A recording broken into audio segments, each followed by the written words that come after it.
India गठबंधन ने आज उपराष्ट्रपति चुनाव के लिए अपने उम्मीदवार की घोषणा कर दी है। विपक्ष के उम्मीदवार हैं सुप्रीम कोर्ट के पूर्व न्यायाधीश वी सुदर्शन रेड्डी, जिनका पूरा नाम बालकृष्ण सुदर्शन रेड्डी है। यह घोषणा राजनीतिक हलकों में काफी चर्चा का विषय बन गई है, क्योंकि न्यायपालिका से जुड़े एक अनुभवी व्यक्ति को इस महत्वपूर्ण पद के लिए चुना जाना संवैधानिक मूल्यों को मजबूत करने का संकेत माना जा रहा है। आइए जानते हैं उनके जीवन और करियर के बारे में विस्तार से। नमस्कार, मैं हूं अमिताभ प्रसाद सिंह और आप देख रहे हैं दिल्ली मेल। वी सुदर्शन रेड्डी का जन्म 8 जुलाई 1946 को आंध्र प्रदेश के रंगारेड्डी जिले में हुआ था, जो अब तेलंगाना राज्य का हिस्सा है। वे एक साधारण किसान परिवार से ताल्लुक रखते हैं, जो उनकी जड़ों को ग्रामीण भारत से जोड़ता है।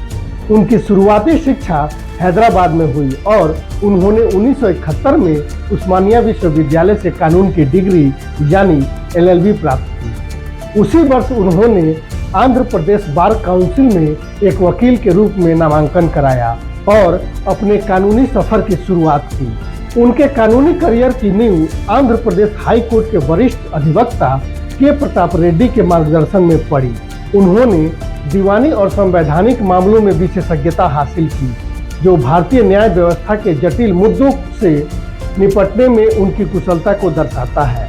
1988 से 1990 तक वे आंध्र प्रदेश हाई कोर्ट के सरकारी वकील के रूप में कार्यरत रहे। इसके अलावा उन्होंने केंद्र सरकार के लिए अतिरिक्त अस्थायी वकील के रूप में भी सेवाएं प्रदान की, जहां उन्होंने राष्ट्रीय स्तर के महत्वपूर्ण केसों में योगदान दिया। वे उस्मानिया विश्वविद्यालय के कानूनी सलाहकार और अस्थायी वकील भी रहे, जिससे शिक्षा और कानून के क्षेत्र में उनके योगदान को बल मिला। वी सुदर्शन रेड्डी के न्यायिक करियर का पहला बड़ा कदम 2 मई 1995 को उठा, जब उन्हें आंध्र प्रदेश हाई कोर्ट का अस्थायी न्यायाधीश नियुक्त किया गया।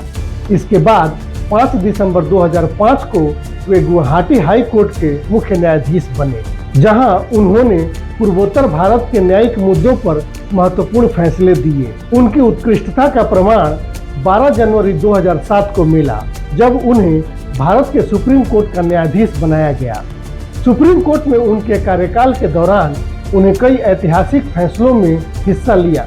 सुप्रीम कोर्ट में उनके कार्यकाल के दौरान उन्होंने कई ऐतिहासिक फैसलों में हिस्सा लिया, जैसे पर्यावरण संरक्षण, मानवाधिकार और संवैधानिक व्याख्या से जुड़े मामलों में, जो आज भी न्यायिक मिसाल के रूप में उदाहरण के रूप में लिया जाता है।